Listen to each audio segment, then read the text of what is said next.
Bonjour et bienvenue dans les Minutes Labocast, avec aujourd'hui un numéro spécial, très spécial même, la 100e. Ça fait donc en effet plus de 100 vidéos que j'ai réalisées sur cette chaîne, alors je pense que ça valait la peine de marquer le coup. Cela représente, vous l'imaginez, beaucoup de travail, de préparation, de réalisation, etc. Et c'est pour ça que je dois dire un grand merci. Tout d'abord, à mes collègues et complices. Mon complice Gérard Lefrani, également Bastien Deloge et Nicolas Burkhardt, avec lesquels, en toute complicité, nous parlons de tous ces postes. Également aux praticiens qui m'ouvrent leur cabinet pour documenter les sujets cliniques. C'est-à-dire le docteur Jérémy André, Michael Benchimol, Régis Fréteau, Samy Benchik, Romain Lequien, Mathieu Pantaléo, Cornélie Négu et Jean-Philippe Ray. Il me semble indispensable de vous montrer que ces techniques ne sont pas que l'apanage de spécialistes, mais aussi de ces généralistes qui sont d'ailleurs talentueux. Merci à Clémence, la responsable des réseaux sociaux, qui met en ligne tous ces posts, et également Oriane, chef du marketing, qui s'occupe du faire savoir des savoir-faire. Au SAV, ce sont Andrea, Tom et Rania qui complètent mes connaissances dans les logiciels. Et bien sûr, Monsieur Grégory Salom, notre PDG, qui autorise la mise à disposition gratuite de toutes ces vidéos pour un partage le plus large possible de ces informations et connaissances. Et si nous existons, c'est aussi grâce à vous, nos 2000 abonnés. La chaîne cumule actuellement plus de 432 000 vues pour 13 500 heures de visionnage. Avouez que c'est plutôt bien pour une chaîne aussi spécialisée. Alors merci, continuez à nous soutenir, nous encourager avec des commentaires et des pouces en l'air, car c'est réellement stimulant. Dans toutes ces vidéos, un grand nombre de ces matériels que nous distribuons ont été documentés. Et le plus souvent, avec comme support, des cas cliniques dans des indications nombreuses et variées. Si tout cela est possible aujourd'hui, c'est grâce à l'extraordinaire technologie dont nous disposons. Mais cela ne s'est pas fait tout seul et du jour au lendemain. Cela résulte d'un long parcours que je vais vous relater. Il était une fois, alors c'est comme ça en général que commencent les contes de fées, mais il ne s'agit pas de ça aujourd'hui. Alors reprenons si vous voulez bien avec d'autres mots. Il était une fois, c'est-à-dire une conviction, une confiance dans le fait que les idées puissent aboutir. C'est donc un conte de fées, F-A-I-T-S, que je vais vous relater. 27 février 1974 est la date fondatrice de la soutenance de la thèse de François Duret. En 1974, les thèses étaient dactylographiées, les illustrations, graphiques, schémas faits à la main, ce qui n'enlève rien à un contenu scientifique, même si cela nous paraît désuet aujourd'hui. La recherche s'est effectuée dans un garage, avec les moyens du bord, un peu comme le début des grandes aventures dans la Silicon Valley. Et dans un récent entretien que j'ai eu à François, il m'a confié que c'était en décembre 1970 que est venue l'idée de la numérisation du monde dentaire. Elle était la seule solution possible à ses yeux pour résoudre l'imprécision récurrente à cette époque de toutes les méthodes utilisées en dentisterie. Il ne faut pas oublier que François Duret avait une formation de chimiste aussi, complémentaire à sa formation de dentiste. Il disait aussi « J'ai la certitude que grâce aux ordinateurs et à leurs programmes, on peut y appliquer l'intelligence artificielle selon Alan Turing ». Ceci est donc la première caméra d'empreinte optique intrabuccale au monde, appelée la sonde bicéphale, avec laquelle sont faites les premières empreintes en bouche. Elle est composée de 2 tubes comportant 2 caméras qui projettent également une trame et 2 récepteurs qui analysent l'image. Les 2 bras encadrent l'arcade et à l'époque, c'est la technique du moiré. 3 ans plus tard, en 1985, toujours avec un prototype mais très différent de caméra, François Duret effectue une démonstration en direct à l'ADF, ce qui lui vaut un sujet aux informations télévisées. Donnons donc la parole à Daniel Bilalian. Et à partir d'aujourd'hui, un appareil révolutionnaire va considérablement raccourcir le temps de travail nécessaire à la confection de la prothèse la plus courante en matière de soins dentaires, la couronne. Fini les empreintes, les moulages en plâtre, en moins d'1 heure, un ordinateur prendra les mesures exactes de votre prothèse et vous la fabriquera. Les explications de Martine Alain Regnault et Jean-Jacques Le Garec. Ça y est, c'est une réalité. Elle vient d'être placée en bouche, la première couronne conçue par un ordinateur en une seule séance de moins d'1 heure. Plus d'empreintes ni de moulage. C'est une caméra munie d'un rayon laser qui prend les mesures en 3 dimensions du moignon de dents à couronner et des dents voisines. Les images moirées que vous voyez apparaître sont les premiers relevés de courbes de niveau qui vont permettre de guider la fabrication de la couronne en fonction des dents avoisinantes du dessus et du dessous et d'à côté. Les données sont alors transmises à l'ordinateur. Fidèlement, il commence par reconstituer la fraction de la mâchoire concernée. Puis, à partir de toutes les mesures prises, il construit, vue de face, de profil, vue du haut et du bas, l'image de la couronne qui convient pour cette dent-là de cette patiente-là. Des milliers de points de mesure sont nécessaires pour une très grande précision. Voici en jaune la partie interne de la couronne et sous vos yeux la naissance de la face externe.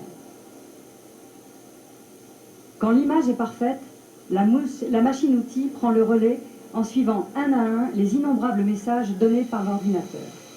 À partir d'une rondelle de matériaux composites, va alors apparaître peu à peu la vraie couronne. Plusieurs outils sont nécessaires en moins d'un quart d'heure. Il n'y aura à la fin plus qu'à la limer, à l'ébarber et la polir avant de l'essayer. Ce n'est encore qu'un prototype, mais la suite commerciale. Alors imaginez l'impact que cela a pu avoir en 1985 auprès du grand public. Alors la sonde bicéphale est maintenant remplacée par un prototype aussi, avec lequel de nombreuses démonstrations sont faites. Après l'ADF, ce sera les entretiens de garantière, puis en France et à l'étranger. L'interface graphique des ordinateurs affiche à ce moment des rendus de mailles qui sont bien loin de ce que nous voyons aujourd'hui. Les usineuses gagnent petit à petit en précision. La technique consistait à prendre plusieurs clichés sous plusieurs angles. Un clamp porteur de 3 petites boules encadre la zone de carplure. Ainsi, quel que soit l'angle, la caméra va voir les sphères sous forme de cercles, ce qui permet la corrélation entre les diverses vues. Et tout ceci sans poudrage. Développé conjointement avec Jean-Pierre Toubol et Fabienne Jordan, l'Access Articulateur permet aussi à cette époque d'enregistrer avec des moyens optiques et sans contact les mouvements mandibulaires, limites et physiologiques, et transmettre ces informations à un simulateur dans le logiciel de CAO. En haut à gauche, nous voyons des enregistrements des mouvements limites, donc le diagramme de Posselt, sur la droite, le mouvement de mastication, et en bas, le logiciel qui génère la forme de la couronne en accord avec les paramètres enregistrés. 1988, le système est à maturité. Le premier cabinet équipé d'une chaîne numérique complète est créé. L'ordinateur est un VAX Station de chez Digital Equipment. Cette machine, très coûteuse à l'époque, se situait entre les premiers ordinateurs personnels, que ce soit Apple et IBM PC, et les ordinateurs des grandes entreprises. C'était classé comme des mini-ordinateurs. Le système va être commercialisé, ce qui a créé une véritable révolution, avec des enthousiastes bien sûr, et aussi beaucoup de sceptiques. Le prix est élevé à l'époque et le succès commercial est mitigé. Cependant, les logiciels progressent encore. La conception de bridge est désormais possible. L'usinage peut se faire en résine, une résine spécifique qui s'appelle l'Aristée qui avait été développée à cet effet, ou bien en zircone ou en métal. François Duret multiplie les conférences et démonstrations dans le monde entier. La machine-outil travaille maintenant en 3 axes et demi avec la possibilité de travailler avec 7 outils différents selon les besoins de l'usinage. Parallèlement, 1990, Morman et Brandestini développent un autre système, le CEREC. Cet appareil, par contre, ne peut prendre l'empreinte que du Sunlaw. On les voit ici dans une démonstration à Chicago, dans l'université. Cela permet le traçage des limites de la préparation. L'usineuse utilise un disque et non pas plusieurs outils et ne fonctionne que sur un axe. La pièce est donc préparée uniquement dans son intrado. Après sa mise en place en bouche, la face occlusale doit être réalisée à la turbine. On constate donc un retard considérable par rapport à la solution Duret. Toujours en 90, dans les rapports de prothèse, la numérisation débute. C'est la numérisation des moulages qui se fait à partir d'empreintes traditionnelles et fait avec des machines à palpeur, ce qui est une technique lente et très opérateur dépendant. Mais c'est le début de la numérisation au labo. Alors en dépit de l'aspect révolutionnaire du système, le résultat commercial est insuffisant pour assurer la survie de l'entreprise Hanson, qui faute de repreneur doit déposer le bilan en 91. Mais depuis 89, François Duret est nommé professeur à l'université de Los Angeles, où il enseigne et poursuit ses recherches avec Jack Preston. Il travaille alors sur la spectrométrie pour l'enregistrement des teintes, affine des procédés d'usinage et s'intéresse également au domaine de la polymérisation des matériaux, travaux qu'il poursuivra à Tokyo à la Nippon Dental School. De nombreux brevets sont déposés durant cette période.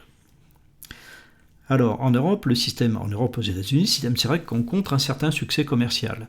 Et tout au long de son développement, il restera fidèle à la solution en carte et à l'usinage sur place. sans option d'export des fichiers jusqu'à très récemment. Ce succès populaire conduira même à certains d'attribuer à Serec la paternité de l'invention de l'empreinte optique, ce qui, nous venons de le voir, n'est pas le cas. Faisons un bond dans le temps, lors de l'IDS en 2019, il y avait pléthore de scanners. La plupart sous forme de cartes intégrant l'ordinateur, avec pour certains des contraintes de licence annuelle, et l'absence d'export libre des fichiers. Seuls quelques modèles, comme Carstream et PlanVK, se connectaient à des ordinateurs en USB. Et pour ceux qui souhaitaient se distinguer, rien de mieux que le modèle Swarovski, étincelant de mille feux. François Duret n'a pas lâché l'empreinte numérique. Depuis 2010, il s'est remis à l'ouvrage et la caméra Condor est présentée au public. Nous la voyons ici en œuvre. Beaucoup plus petite et légère que les concurrentes, cela est dû au fait que le traitement d'image est fait essentiellement par logiciel dans l'ordinateur et non pas par microprocesseur dans la pièce à main. Nous voyons ici l'image se reconstruire, donc il y avait un écran ordinateur et la caméra qui est donc le système proposé. Caméra couleur, sans poudrage. Donc voilà une autre avancée de François Duret. Alors le développement des scanners intraoraux se partage en deux options à l'époque. L'usinage sur place, qui était essentiellement le système Serec, dans des indications limitées par l'usineuse et les matériaux disponibles, ou des systèmes ouverts qui pouvaient envoyer les fichiers vers le laboratoire. Ceci avait complètement ouvert le champ des applications en prothèse fixe, prothèse implantaire, prothèse amovible, et c'est maintenant la tendance qui s'impose. Donc les laboratoires de prothèses qui avaient adopté le numérique avant les dentistes, avec les palpeurs, puis des scanners de table avec une très grande précision, mais les modèles scannés étaient toujours issus d'empreintes traditionnelles moulées en plate, d'où les risques effectivement d'imprécision. De nos jours, ils reçoivent une majorité de fichiers numériques et la précision est désormais au rendez-vous. Alors il aura fallu 52 ans, en 2026, pour aboutir aujourd'hui ce dont nous disposons. Depuis qu'un homme, François Duret, a osé mettre en pratique ses convictions profondes de pouvoir réaliser des empreintes optiques, puis l'idée a fait son chemin. L'évolution des matériels et logiciels permet aujourd'hui à tout un chacun de pratiquer au quotidien la dentisterie numérique et d'en tirer tous les avantages. Cette 100e vidéo était l'occasion de traiter d'un sujet différent de ce qui se fait habituellement, un point d'histoire de la dentisterie qu'il me semblait intéressant de rappeler. Et c'est grâce à l'amitié que me porte François Duret qui m'a transmis bon nombre de documents historiques que j'ai pu vous présenter dans cette vidéo, et nos conversations furent l'occasion d'échanger quelques souvenirs communs dans ce parcours exceptionnel. Alors bien sûr, de nouveaux sujets sont en préparation avec l'arrivée de nouveaux scanners, de cas cliniques, de nouvelles techniques. Merci de continuer à nous soutenir en vous abonnant et n'hésitez pas à partager ces vidéos ou à nous lancer des commentaires. Je vous dis à très bientôt pour les prochaines parutions.